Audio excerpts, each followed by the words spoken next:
David Tafura is a former Obama campaign foreign policy advisor and former official at the U.S. Department of State and international lawyer. Welcome to our program, Mr. Tafura. Thanks so much for having me. U.S. Secretary of Defense Lloyd Austin confirmed North Korean involvement in the war in Ukraine and deployment of the North Korean troops to Russia. Meanwhile, Chair of the House Intelligence Committee Mike Turner urged the White House to consider direct military actions against North Korean troops in Ukraine. Is this option on the table in the White House? I'm not sure. I think this latest development confirms what we feared, which is that the countries that are allied with Russia, which are primarily rogue states like North Korea, like Iran, like Syria, are now going to actively help Russia in the war. The actual impact of this strategically is probably not that significant. It's not like North Korea is a first world country and doesn't have an extremely capable army, but it does provide some additional troops. And we know that Russia has lost so many troops already inside Ukraine. So it does fill that need that Putin has. And it also probably fulfills a reputational need that he wants, which is to show to the world that he has allies. Although, again, it's a weak ally, a rogue state, mostly ostracized by most countries around the world. But what we should be worrying about is whether some of the other countries that are on the side of Russia, like the ones I mentioned, Iran and Syria and other rogue states, maybe even a couple of countries in Africa that are participating, for instance, in the BRICS summit that's been going on in Russia this week, might also support Russia, might also help fill some of the needs Russia has in terms of troops and bodies to send into Ukraine. Might also provide some of the component parts and other things that it needs to keep its military industrial system working as well. And that would be concerning. From your perspective, why does Biden administration hesitate to respond to this escalation in cooperation of North Korea and Russia? Because we haven't heard any kind of a response, retaliation to these actions. Well, remember, it's not like the Biden administration or any presidential administration in the U.S. had good relations with North Korea. They're not an ally. We have sanctions on North Korea. We are constantly doing what we can to punish North Korea from an economic standpoint. So from that perspective, the United States, I'm sure, is concerned about the fact that North Korea has joined Russia, but we don't have any influence with North Korea or with its leader, Kim Jong-un. We can't, pressure them to back off their support from Russia. But I think inside the administration, there's a recalculation about what this means. Are we moving more towards a war between alliances and the alliance of alliances that Russia has that I mentioned versus NATO and the U.S. and the other countries that are working with the U.S. and NATO to support Ukraine? And of course, we always have to think about China, and China is already helping Russia some. We know it's providing some component parts, some of the things that Russia needs for its military, but we want to try to keep China on the sidelines. We certainly don't want China to contribute troops or actively be supporting Russia militarily. That would be a huge escalation. From your perspective, how does President Biden plan to deal with North Korean involvement right now? Well, I would keep in mind that right now we are a couple of weeks away from presidential elections here in the United States. And my guess is that the Biden administration wants to keep things calm for the next few weeks and is likely not going to do anything that could escalate tensions in Ukraine and tensions with Russia and with North Korea. We don't want a retaliation, or we don't want any offensive action that was unexpected by either of those countries before our elections. We want calm. But right after the elections, I do think that Biden will augment his support for Ukraine, might even rethink his strategy with respect to support for Ukraine, adding more support to Ukraine, maybe lifting some of the restrictions that the U.S. has put on use of weapons by Ukraine against Russia, including the restriction on using long-range missiles against military targets inside Russia. I expect all of those things will be on the table to be changed after the election. Remember, our election is on November 5th. And then President Biden will remain as president until January 20th, which gives him a few months to actually add to the support he's providing to Ukraine to try to make kind of a last effort at the end of his presidency to give Ukraine the things it needs to move towards success on the battlefield. Also, Biden administration is considering possible sanctions in response to the North Korean escalation, according to the Fox News. Don't you think that it could be a weak option to respond to such as dramatic escalation? Well, I happen to think that sanctions are important and that they are a very useful tool if deployed correctly, if implemented, and if enforced. And we've seen that with Russia to a certain degree. The sanctions have had some impact on Russia, though I believe we should also augment the sanctions and rethink how we can increase the sanctions, how we can close loopholes, how we can even better enforce the sanctions and other restrictions we put on companies around the world doing business and supporting Russia and supporting its military. So I think that's also probably what's going to happen with North Korea. Remember, we already have a very heavy sanctions regime on North Korea, but of course, you can always add new sanctions. And if there are certain areas where we think where North Korea is vulnerable, where it could hurt their economy even more, hurt their ability to produce weapons, to produce missiles even more, I think the Biden administration will seriously consider doing that. I would like also to cover both presidential candidates and their policies regarding Ukraine. Donald Trump says that he threatened Putin with a strike on Moscow if Russia invaded Ukraine during his presidential term. What do you make of this statement? Well, Trump says lots of things. And the things that he has said recently about Ukraine and Russia are concerning. First of all, I think he underestimates how complicated and difficult the war is, and because he thinks he can end it in a day. And I don't think that's realistic. And if he were to end it in a day, that would essentially mean capitulating to Putin. I do think that what Trump will likely do if he were to be elected president is he would have a one-on-one meeting with Putin, and it might even be a private meeting, so we wouldn't know exactly what happened during that meeting. But I think he would try to come up with a peace plan for Ukraine. But what I think he would find is that any peace plan he could get Putin to agree to would be terms that are so harsh and unacceptable to Ukrainians that President Zelensky likely would not agree to that. So what I think is going to happen if Trump is elected is he'll find very quickly it's not as easy to solve as he thought. And then he's going to have to think about whether he's going to continue to provide the weapons and support to Ukraine that the Biden administration has been providing. Hopefully, he will agree to do that, maybe pushed by his advisors, especially if he has some advisors who are known to be very pro-Ukrainian and very concerned about Russia, like Pompeo, for instance, who was his Secretary of State when he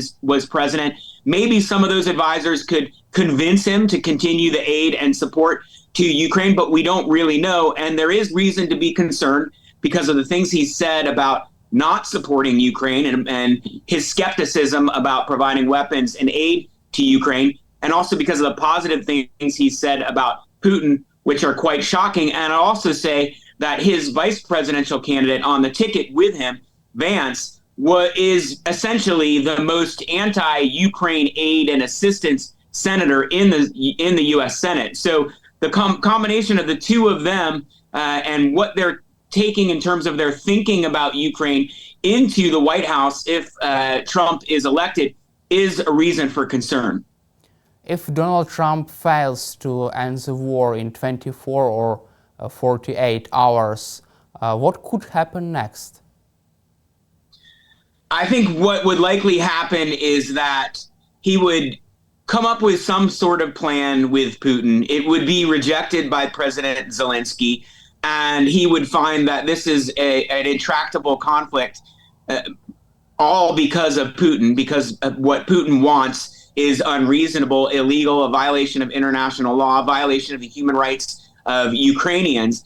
And then President Trump would have to decide whether he's going to continue the military aid and assistance to Ukraine that he has questioned whether we should continue to provide, or whether he's going to reverse his negative comments about that aid and assistance and continue that aid and assistance, because most people in the United States support Ukraine. If you look at polling, most Americans want us to continue to help Ukraine. Most Americans are concerned about Russia's behavior, concerned that Putin is an authoritarian dictator who will likely attack another country and engage in other activities that are a threat to U.S. security if he prevails in Ukraine. And I think the question is, will Trump be responsive to the views and feelings of the American people who largely want to support Ukraine? And will he then reverse some of the comments he's made about Ukraine and continue that aid and assistance, that military aid that's so essential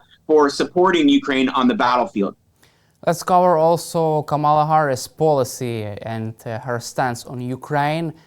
Does she have a plan to help Ukraine not only to survive, but actually prevail in this war?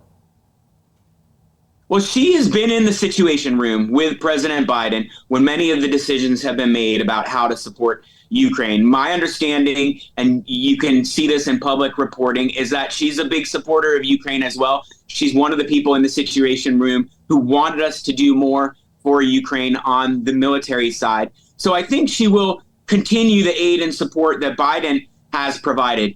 But I also think she's going to bring in a new team of advisors to assist her on foreign policy, and they will do the smart thing, which is undertake a review of what has worked under the Biden administration and what has not worked, and think about how we can more successfully achieve our goals in Ukraine, primarily our goal of helping Ukraine succeed on the battlefield. And so I expect there will be some changes by Harris intended to try to have a bigger impact in Ukraine and to provide more support to Ukraine. But overall, the policy of supporting Ukraine of remaining resolute in terms of the fact that what Russia did was a violation of international law and Russia cannot be rewarded for that, that will continue with Harris if Harris is elected.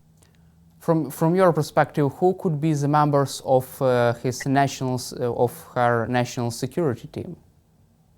Sure. Phil Gordon is her national security advisor, and I think there's a possibility he could become the national security advisor if she is the president. There's a number of U.S. senators that she worked very closely with in the U.S. Senate who also are likely possibly could be nominees in foreign policy positions in a Harris administration. For instance, Senator Coons is one of those people who's talked about because he has a lot of specialty on foreign policy. Those are some of the people. A lot of the people who are in the Biden administration will likely move on, but some of them will stay as well. I would like also to cover global politics and a recent summit in Russia. The UN Secretary General Antonio Gutteres visited Russian summit BRICS in Kazan, and he met personally with Russian dictator Vladimir Putin. Don't you think that such diplomatic moves only undermine the role of the United Nations around the globe? I do. I do not think Secretary General Gutteres should have gone to the BRICS summit. The BRICS summit was essentially a dialogue about how to help countries like Russia evade sanctions and avoid sanctions. And for that reason, I'm pretty surprised that the UN Secretary General went there. I certainly hope that he delivered a strong message to Putin. Keep in mind that Putin has been indicted by the ICC for war crimes inside Ukraine. And that's why I do find it surprising that the Secretary General would show support for the BRICS summit by attending. But I can only hope that he tried to use his time there in a smart way by delivering a very strong message towards Putin and reminding Putin that he will be held accountable for his crimes in Ukraine. You mentioned just about the International Criminal Court's warrant for Russian dictator Vladimir Putin. Do you see this more as a political move, not a practical one? Because it seems like there are lots of difficulties for members of this court to actually arrest, to go after Vladimir Putin? The ICC obviously doesn't have a police force or an army that it can use to arrest people like Putin. But there are some practical implications of the fact that he has been indicted. One is that he's restricted now some on his ability to travel. This BRICS summit is taking place in Russia. That's why he was able to attend. But last year, the BRICS summit was in South Africa, and South Africa is an ally and friend of Russia. But South Africa is also a member of the Rome Convention, which set up the ICC, and is a member of the court. And therefore, Putin was unable to travel to South Africa for fear that he might be arrested. And there are many countries around the world where he could be arrested. You never know what might happen. There have been people indicted by the ICC who were not arrested for many years after their indictment, but ultimately were taken to trial. So in the back of his mind, Putin does have to worry about an ICC arrest warrant against him. He doesn't have to worry he'll be arrested inside his own country while he's in power, but after he's no longer in power, or if he travels, he should certainly be worrying about it. I'd also just say that it's a lot of baggage to carry around with you, to be a world leader and to be meeting with other world leaders and to have the media always talk about you as someone who's been indicted as a war criminal. And that is going to follow him for the rest of his life. He is a war criminal. He has not been convicted yet, and maybe he will never be convicted. But those who look at the facts will know that the indictment was an honest, fair assessment of his conduct inside Ukraine.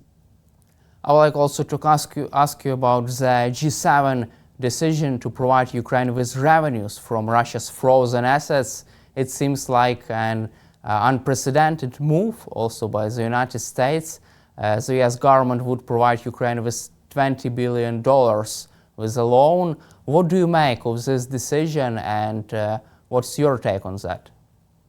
So this is a great development. It's something I've been talking about from the beginning of the conflict, which is after we froze Russian funds around the world, and some of those funds are frozen here in the US, but most of them are frozen inside Europe, that we should think about creative ways to use those funds to support Ukraine. The reason it's such a good, positive development is because, one, it provides more assets and funds to support Ukraine, but also it's highly coercive towards Russia, because one thing for Russia to have this money, which is its money, frozen around the world where it can't access the money. It's another thing for Russia to have to think about the fact that it's now losing money, that the money that it has frozen could be reduced. Now, keep in mind, the first decision to use this money was to use the interest off of the approximately $300 billion that's frozen around the world. That interest will support loans, and those loans will be given to Ukraine. But this is the first step, right? And this means that all of that $300 billion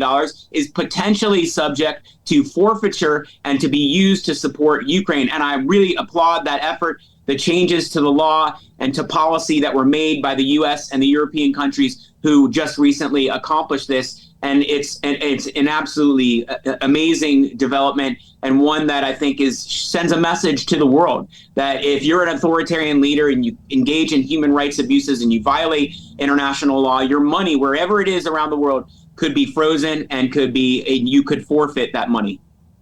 Let's cover also Ukraine's legal actions against Russia around the globe. I know that you have been helping this effort for Ukraine around the globe. Could you please give us some insight into this long-term battle against the Russian side in the courtrooms around the globe? Well, I think one thing that Ukraine has done, which I also applaud, is it's taken action to try to set up a victim fund for those whose lives have been affected, who've lost their homes, who've lost loved ones inside Ukraine because of Russia's illegal war. And they're setting up a victims fund, setting up a process to compensate those victims. Also, Ukraine has been active in trying to enforce sanctions to locate the assets of oligarchs who support Russia and support the Russian regime, to get those frozen, to try to get those forfeited. So those are some of the legal actions. And there is a kind of legal battle going on around the world, and Ukraine is making progress on that front as well. Also, we have seen some reports from the US Department of Justice. It seems like they went after Russian oligarchs around the United States. What is your take on that, and could they do even more? So there's a kleptocracy unit inside the Department of Justice, and they are focused on using remedies in the U.S. law that actually existed before the invasion of Ukraine by Russia to confiscate assets of those who have supported, who have helped violate U.S. sanctions, so violate U.S. law. And so the Department of Justice is actively finding assets of oligarchs, freezing them and confiscating them, which is also a really positive thing for Ukraine. It's highly coercive to anyone who wants to support Putin and wants to have assets outside of Russia and wants to be able to travel outside of Russia. And it shows that the Department of Justice is sending a signal to those who support Putin and support the Russian regime around the world that if the U.S. authorities and U.S. law can reach you, we can get jurisdiction over you, you will likely be punished. You may lose your assets, and that's a really good thing, and it's also helpful for Ukraine. Do you also see any plans for Biden-Harris administration to move forward with tackling the sanctions evasion by the Russian side, by Russia and its allies?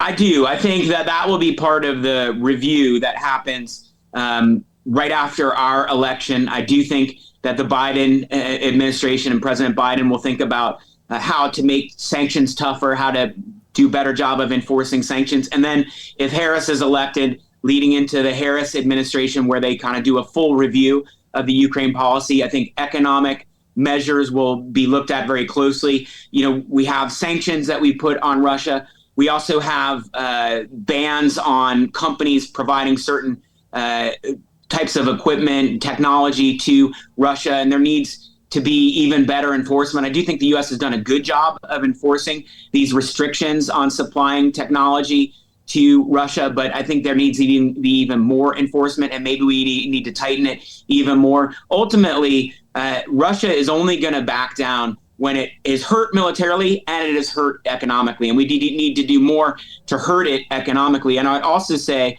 that we need to review the price cap on sales of Russian oil and gas, and maybe readjust that as well to make sure that Russia is feeling the full force of punishment when it tries to sell its oil and gas around the world, that it's selling for a much lower price than the market price. And so we need to find ways to hurt the Russian economy where the most revenues are generated, which is the oil and gas industry in Russia.